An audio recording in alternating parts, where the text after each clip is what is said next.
You're listening to We Are STS, a podcast from the Department of Science and Technology Studies at University College London.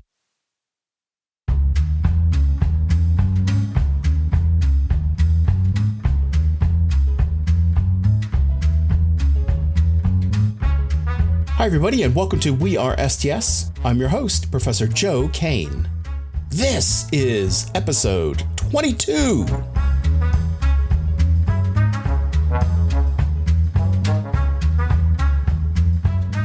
Hi, everybody, and welcome to We Are STS. It's one of those fundamentals taught to every student. Science is international. It's the same everywhere. It respects no borders. The work is the same no matter where and when it's done. Assessing that idea is a core task in STS. Our philosophers, historians, and sociologists, they work overtime on case studies to explore internationality.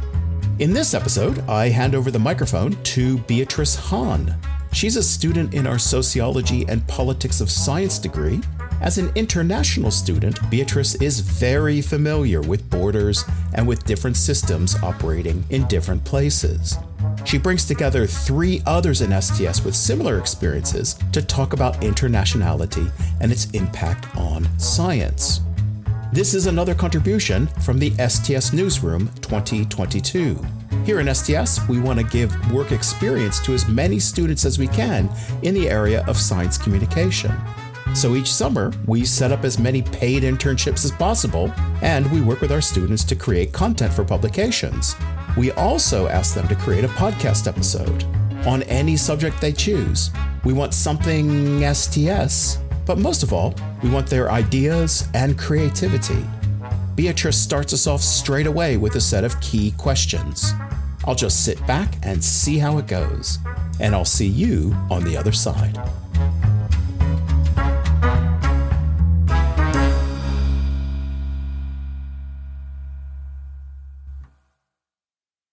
As an international student who has lived in different countries, it has always been fascinating to me how there can be different scientific explanations for the same thing in different places. But we have always been taught in school that science should only have one truth. And also, ever since the pandemic, we have been bombarded with different scientific policies for the COVID in different places. In today's podcast, we are going to explore the fundamental reasons for these differences. Are they social, cultural, political? Our guest today is Science and Technology Studies Professor Tiago Mata, who has been focusing on the study of political economy, and STS students Isabel Lim and Andrea Lekare. Let's welcome Tiago, Isabel, and Andrea. I know you also have an international background, so have you ever encountered situations where different countries or places have different scientific explanations for the same thing?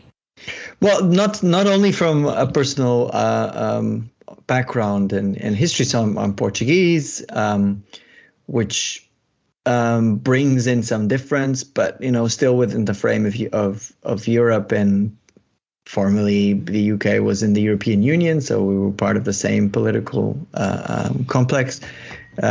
So I think that the differences are not extreme, but as a scholar in STS, science studies has long been noting key differences between governments, between polities, between how different political systems address issues of emerging technologies, public health, social justice. And so it's not surprising that science bifurcates in these extraordinarily complex ways once you start looking at how it's applied and how it's guiding public policy.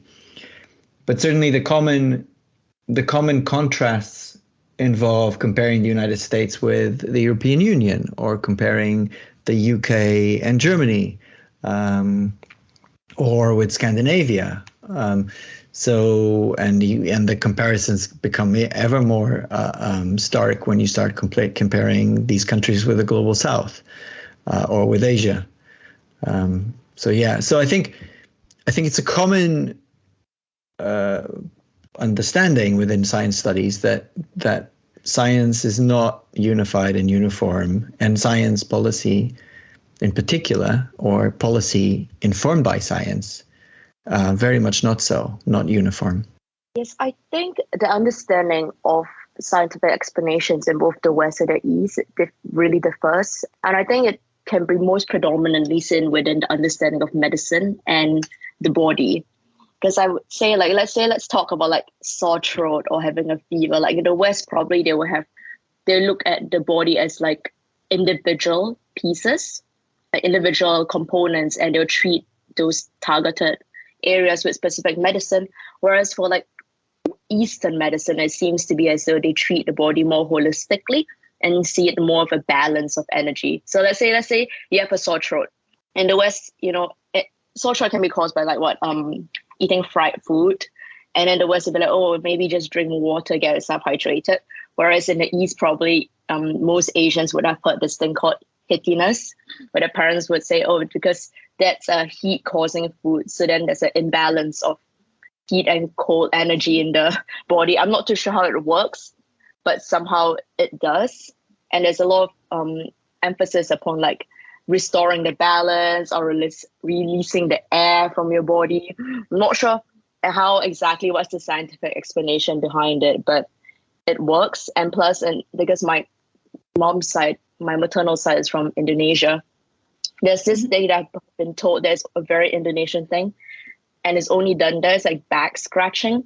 So if you're having like a really bad fever or you're really like bloated, there you take a coin and medical ointment and you scratch the back along the rib cage, and it's meant to release heat.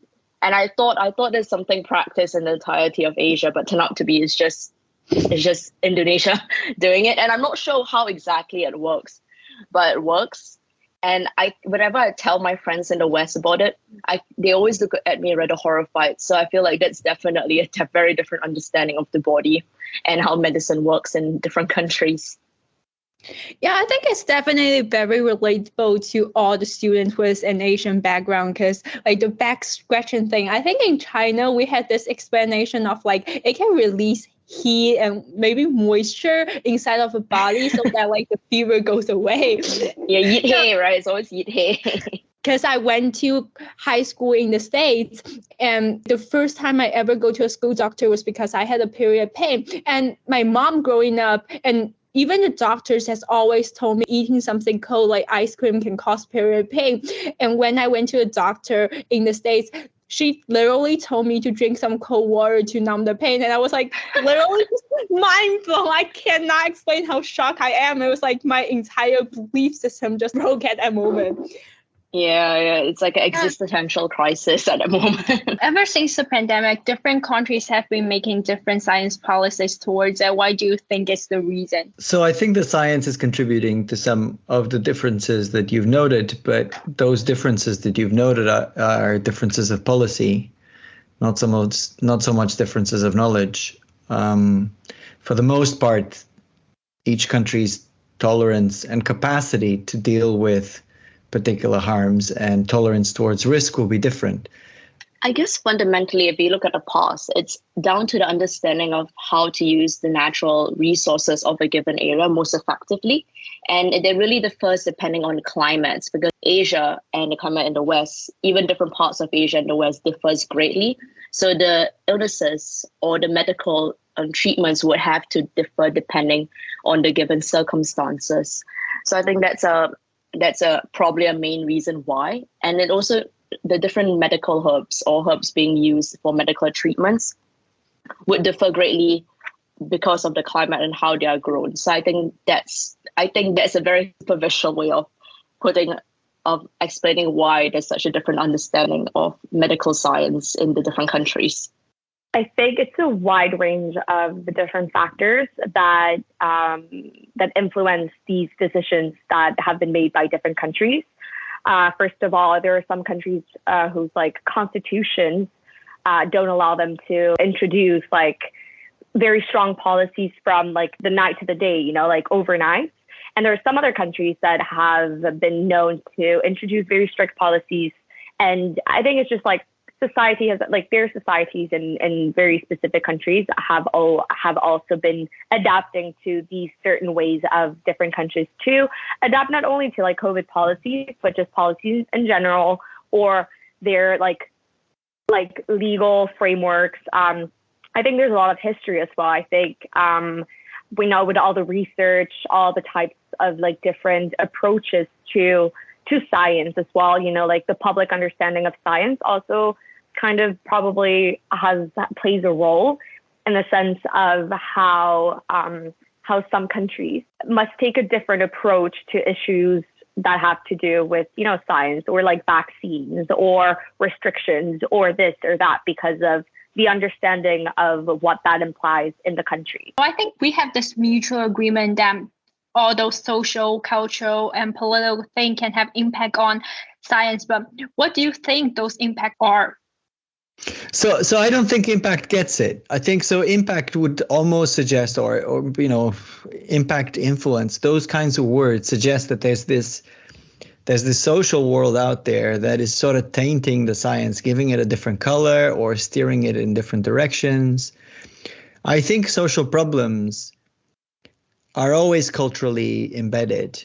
And as a result, they are end up posing very different questions to science. And science, understandably, might come up with very different answers to what are different problems. So when, for instance, in the realm of risk management and how technologies are understood to be risky or not, this is very clear and very well studied. So, and I think that's not so much an impact. The thing itself, the ecosystem, as whatever we want to call it, the polity, is very different. And that's why we can potentially perceive very striking differences between the sciences. I think most definitely it can affect the way techno-scientific research is done, because I think depending on the priorities of a given place or the given government, it could really differ and change. Like, let's say if there's within a population, there's a certain kind of cancer that's more common. You can see that the government will probably invest more money into the research of that cancer. And it really shows at that point that medical research is really dependent upon investment, monetary investment. And the reason why different monies are invested into different research fields would really be because of the priorities and what exactly is the most beneficial to the society, or how the politicians would generalize it as a whole.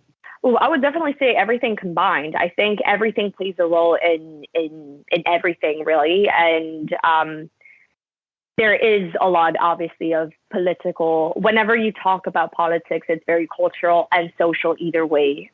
So I would say they all influence each other. I think they have a very strong impact on science, especially politics as well.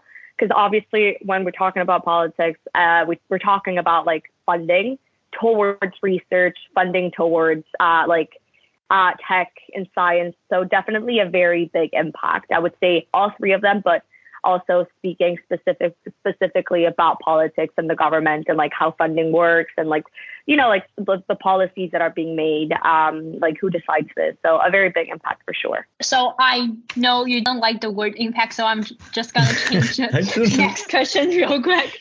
So, to what extent do you think science is related to those factors? Do you think science still have autonomy? It's questionable whether science ever had autonomy, because science was always done in society. So there was always done by people with views, with agendas, with beliefs, with what changes is the kinds of embeddedness that science is attached to. At the moment, feels a bit like a hybrid, feels a bit like an attempt to have the state in a much more managerial role whilst leaving the execution to the private sector.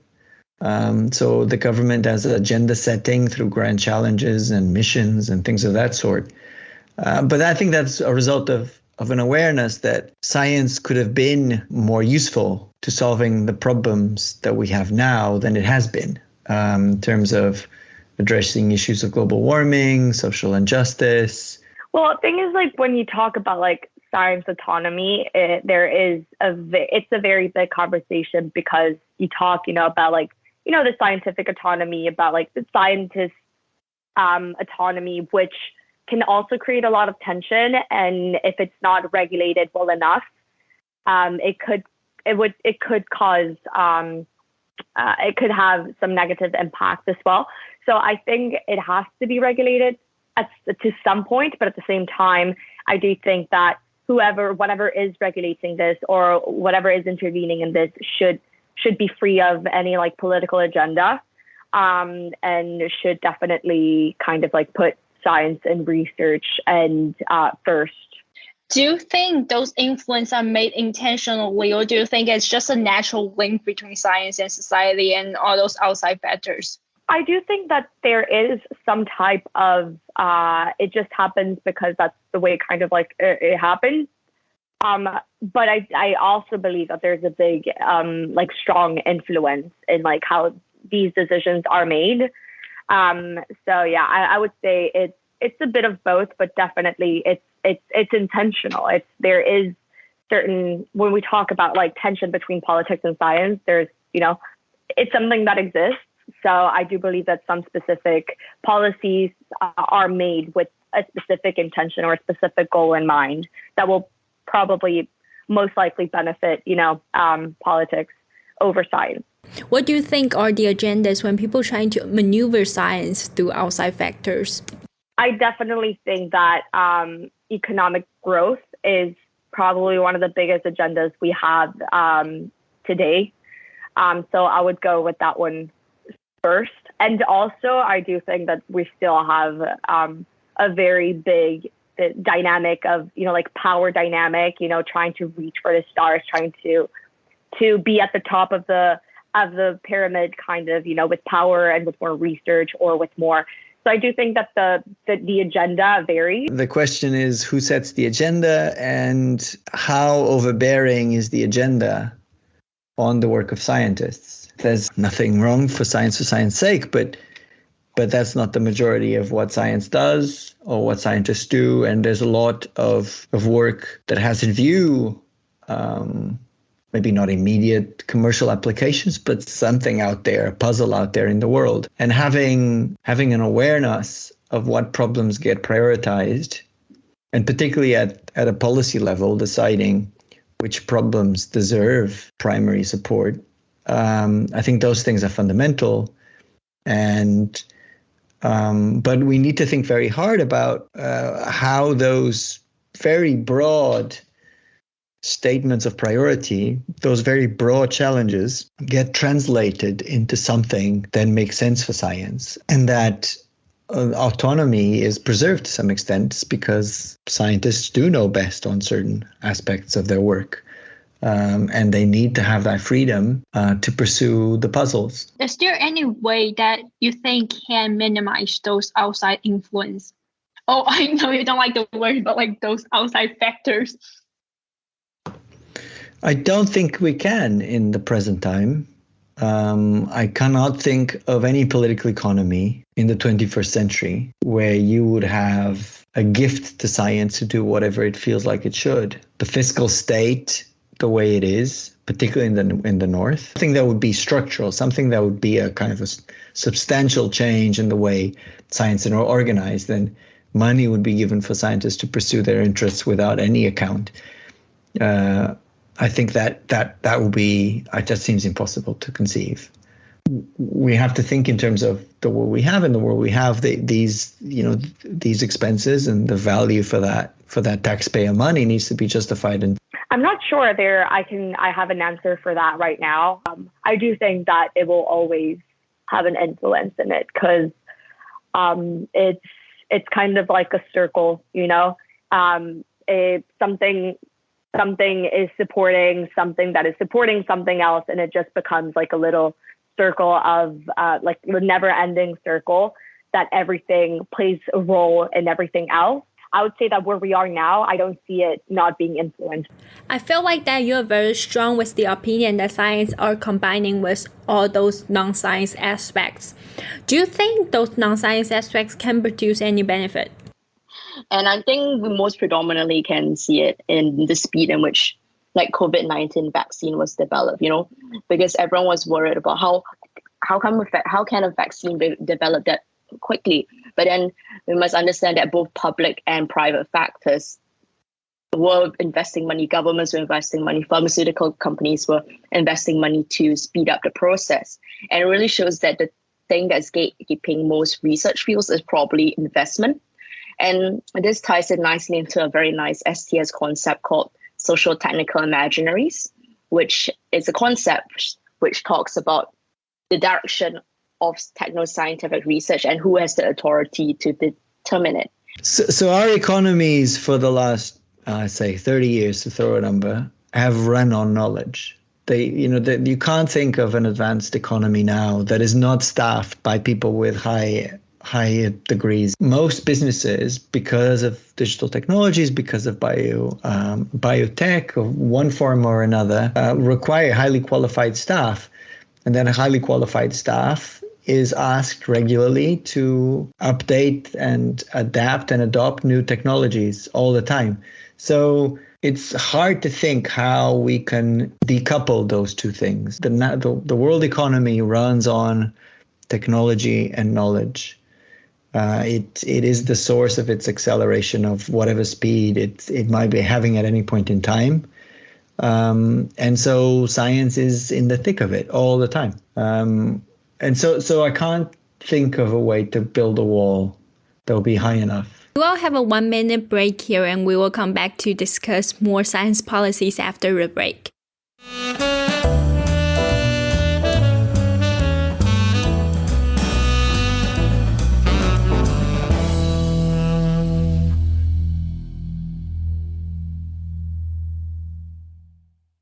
Welcome back. Me and Isabel will continue to talk about science policy problems regarding outside influence on science. Do you think that science should be influenced by those outside factors?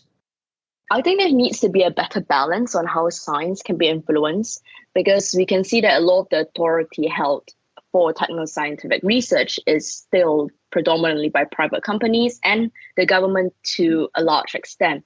However, the society, which is the vast majority of us, basically the public, we do not have much say on which direction of the research it is being done. And most importantly, these pharmaceutical companies and the government, they're picking to invest research in things that are most financially beneficial to them. Because you can see like it's more beneficial for a pharmaceutical company to develop, let's say, a medical pill that you have to take daily, because that means you have to constantly purchase it, as opposed to like, let's say, like a vaccine which you only take yearly, which is why you can see like things like a HIV vaccine is still in progress, and how like pharmaceutical companies have really exploited the development of insulin, because insulin was not meant to be the creator of insulin, or rather the researcher who discovered it as a treatment for diabetes, didn't want it to be an expensive option, wanted it to be something very affordable, and didn't patent it. However, the private pharmaceutical companies, they took this invention, patented it, and because of this patent, they can charge like exorbitant amount of money for it. And you can see like the power of the patent and intellectual property. So I think there needs to be some sort of more contemporary reworking of global like agreements and policy regarding how the pricing of medical treatments, for sure. You think those balance can be done by regulation, don't you? What kind of policies or ways do you think will help? I think it's the issue with regulation, because a lot of things, like especially on the global scale, it's not legally binding because of national sovereignty. However, I feel like within individual countries, they can definitely exert more power onto pharmaceutical companies, but they have to do it in a collaborative manner. In terms of like what regulations I think would work. As someone who does STS, I think most definitely they need to target the pricing of medical treatments and make pharmaceutical companies justify why are they charging for the prices that they are charging. Because a lot of times, because privatization means they have no accountability, there's not no accountability, there's less accountability, there's less transparency regarding how the systems work. And I think it needs to be a more collaborative effort between both the public institutions like governments and the private companies like pharmaceutical company in order to reach like some form of agreement. Because in order to get some form of, to ensure that pharmaceutical companies are not charging excessive amounts for medical treatment that people need on the daily. How do you think will the intertwining relationship between science and other aspects affect policymaking? I think what we can see, especially in like popular culture is a reflection of the public's understanding of predominant social cultural movements. So it can be a reflection of what are the current society's fears regarding science and techno-scientific research direction. I think it can definitely influence public interest in that specific field. And like, when you look at dystopian fiction, a lot of dystopian fiction always revolve around like science going out of control or the scientists going out of control. And it's a trope that's been very common since the mid-20th century around the Cold War. So you can see that even in the modern day, like it's still something that still persists within this kind of literature. And it really reveals like the fears the public have regarding science because of this lack of transparency. What kind of difficulties can you see being there in the regulation process? I think in terms of regulation, it's going to be difficult because a lot of companies are self-regulatory. So they operate within their own specific systems. So in order for governments to intervene, I think it shows that they need more scientists and more scientific committees within the given government. Because I think right now a lot of governments, their understanding of science is very superficial, and there isn't an interest to be more invested in science. Because for them, as long as it brings in the money, they don't really enforce too strictly of policies upon them.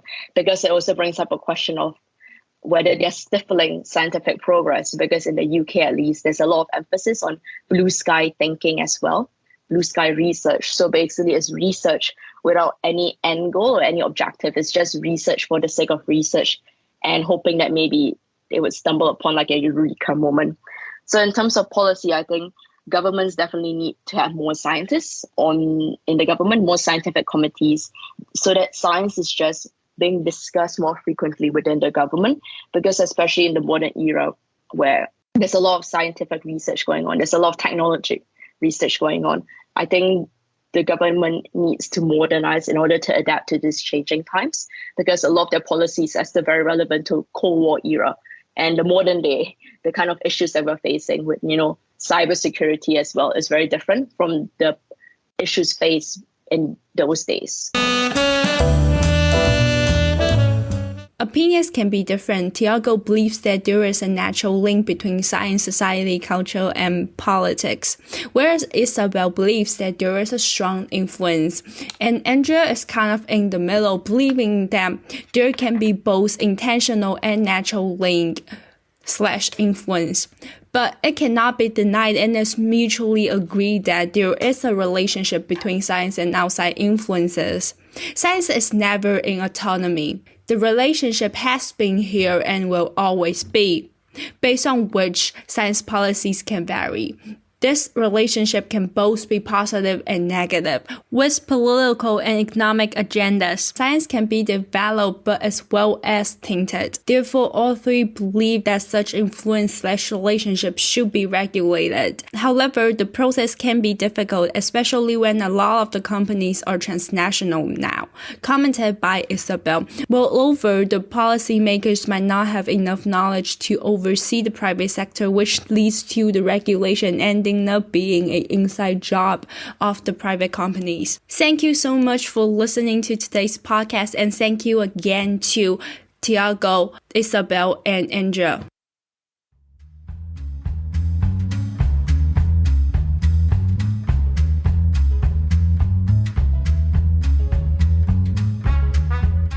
I find listening to conversations like this one really challenge my assumptions about what's typical and what isn't. That, I suspect, was Beatrice's point. And I love being drawn into language conversations like, what's the difference between saying science and society or science is society? And you may not know that Beatrice did most of her work on this podcast at long distance, owing to summer work half a world away. That's extra impressive. If you know someone who might like to study with us, just ask them to get in touch. Maybe it's to explore stories like this one, maybe it's philosophy of science, or sociology, or science policy, or maybe, just maybe, it's to study history of science, like me. They all fit under the umbrella of Science and Technology Studies, or STS. And if you want to know more about STS Alchemy, just search online for UCL, STS, and Alchemy. It's free and it's packed with student-written material. Today's music included Rollin' at 5 by Kevin MacLeod. That's available at the website filmmusic.io. WeAreSTS is a production of the Department of Science and Technology Studies at University College London. If you want to find out more about the show, listen to past episodes, or just give us some feedback, visit us online. Here's the address. It's ucl.ac.uk/STS/podcast. That's it for today. Thanks for coming along. Until next time, everybody, just remember, there's knowledge to be found just about everywhere, and that together, we are STS. Bye now.